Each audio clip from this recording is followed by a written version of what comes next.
సెలబ్రిటీలు అంటే ఎవరికి ఇష్టం ఉండదు చెప్పండి. వాళ్ళని కలవాలని, వారితో కలిసి సెల్ఫీలు తీసుకోవాలని, వారితో ఒక్కసారైనా మాట కలపాలని అందరికీ ఉంటుంది. తమ అభిమాన తారలను అయితే లైఫ్లో ఒక్కసారైనా కలవాలని గోల్గా పెట్టుకుంటారు. ప్రేక్షకులు అంతగా అభిమానించే సెలబ్రిటీలు సైతం అభిమానించే వ్యక్తులు ఉండే ఉంటారు. వాళ్ళు కూడా ఒక సెల్ఫీ కోసం అడిగిన సందర్భాలు ఉండే ఉంటాయి. అలాంటి ఒక వ్యక్తి గురించే ఇప్పుడు మనం చెప్పుకోబోతున్నాం. అతను మరెవరో కాదు, అర్హాన్ అవత్రామణి అలియాస్ ఆరి. మరి ఈ ఆరి కథ ఏంటో తెలియాలంటే ఈ వీడియోని మీరు పూర్తిగా చూసేయండి. అర్హాన్ అలియాస్ ఆరి గురించి సోషల్ మీడియాలో యాక్టివ్గా ఉండే వారికి పెద్దగా చెప్పాల్సిన అవసరం లేదు. ఎందుకంటే అతని ఫోటోలు సోషల్ మీడియాలో అంతగా వైరల్ అవుతూ ఉంటాయి. ఏదో ఒక సెలబ్రిటీతోనో స్టార్ కిడ్తోనో ఆరి ఫోటోలకు పోజులు ఇస్తూ కనిపిస్తాడు. ఇంకా స్టార్స్ పార్టీ ఉందంటే అక్కడ ఆరి ఉండాల్సిందే. ఇక్కడ ఇంకో వింత ఏంటంటే సెలబ్రిటీలతో కలిసి ఫోటోలకు ఫోజులు ఇవ్వడానికి ఆరి రెమ్యూనరేషన్ వసూలు చేస్తాడు. అది కూడా వందలు వేలు కాదండోయ్. ఒక్క స్టార్స్ నైట్ పార్టీకి ఏకంగా 20 లక్షల వరకు ఛార్జ్ చేస్తాడట.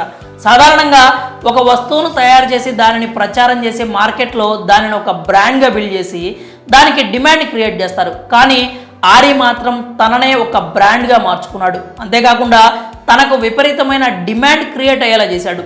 అక్కడితో ఆగకుండా తనకున్న డిమాండ్ని క్యాష్ రూపంలోకి కన్వర్ట్ చేసుకుంటూ లక్షలు సంపాదిస్తున్నాడు.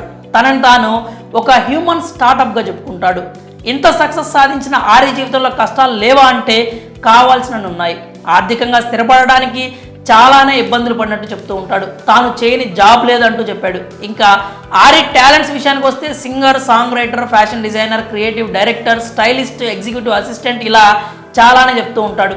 లైఫ్ అనేది కోరుకున్న కళలను సాకారం చేసుకుంటేనే సంతోషంగా ఉంటుందని ఆరి చెప్తూ ఉంటాడు. ఇటీవల కాఫీ విత్ కరణ్ షోలో పాల్గొన్న ఆరి తన లైఫ్ చేసే పనులకు సంబంధించి ఆసక్తికర విషయాలను పంచుకున్నాడు. అలాగే తనపై వచ్చే ట్రోలింగ్ గురించి కూడా క్రేజీ కామెంట్స్ చేశాడు.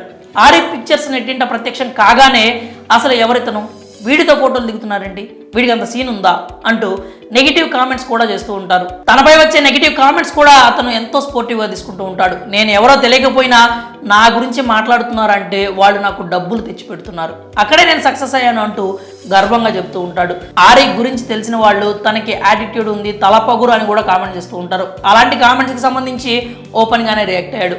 తనకి నిజంగానే యాటిట్యూడ్ ఉందని, తనది తలపొగరే అంటూ స్ట్రైట్ అవే చెప్పుకొచ్చాడు. అయితే అది తన సక్సెస్ నుంచి వచ్చిందంటూ ఆరి గర్వంగా చెప్పాడు. అలాగే తనకు సంబంధించి ఒక పెద్ద టీమే పనిచేస్తూ ఉంటుంది. ఆ టీంలో 2 సోషల్ మీడియా మేనేజర్లు, ఒక పిఆర్ మేనేజర్, ఒక ఓవరాల్ బ్రాండ్ మేనేజర్, ఒక ఫుడ్ మేనేజర్ ఉంటారు. ఇలా మొత్తం 5 మేనేజర్స్ని ఆరి మెయింటైన్ చేస్తూ ఉంటాడు. అంతేకాకుండా ఆరి ఆఫీస్లో ఒక రెలవెన్స్ రూమ్ అని ఒకటి ఉంటుంది. అక్కడ వీళ్ళు స్టోరీ ఐడియాస్ని డిస్కస్ చేయడం, కంటెంట్ క్రియేట్ చేయడం చేస్తూ ఉంటారు. అలాగే అందులో RE2, RE4, RE5, RE6 అని ఉంటారు. వీళ్ళంతా అచ్చం ఆరిలాగే మాట్లాడతారు, డ్రెస్ చేసుకుంటారు, అతని లాగానే ఆలోచిస్తారు కూడా. ఆరి ఎంత బిజీ అంటే ఒకే రోజులో 2-3 పార్టీలకు అటెండ్ అవ్వాల్సి ఉంటుంది. అలాంటప్పుడు పార్టీలకి అసలైన ఆరి కంటే ముందు ఇతని డోక్లర్స్ వెళ్తారు. వాళ్ళు అచ్చం ఆరిలాగే ఉంటారు. వాళ్ళే ఫోటోలకు పోజులు ఇస్తూ ఉంటారు. అక్కడ ఉన్న వారిని ఎంటర్టైన్ చేస్తూ ఉంటారు. అయితే ఎప్పుడైతే అసలు ఆరి వస్తాడో అప్పుడు వాళ్ళు సైలెంట్గా పక్కకు వెళ్ళిపోతారు. అంటే అతని డిమాండ్ ఆ రేంజ్లో ఉంది. అయితే ఎంత వేగంగా ఎదుగుతారో అంతే వేగంగా డౌన్ఫాల్ని కూడా చూస్తారనే విషయాన్ని ఆరి బలంగా విశ్వసిస్తున్నాడు. అందుకే అతి త్వరలో తన పతనానికి సంబంధించి ఏర్పాట్లు చేస్తున్నట్టు వెల్లడించాడు. ఆ తర్వాత ఏం చేయాలనే విషయం గురించి ఆలోచిస్తానంటూ చెప్పుకొచ్చాడు. మరి సెలబ్రిటీలకే సెలబ్రిటీగా మారిన ఈ అర్హాన్ అవత్రామణి అలియాస్ ఆరి గురించి మీ అభిప్రాయాలు ఏంటో కామెంట్స్ రూపంలో తెలియజేయండి.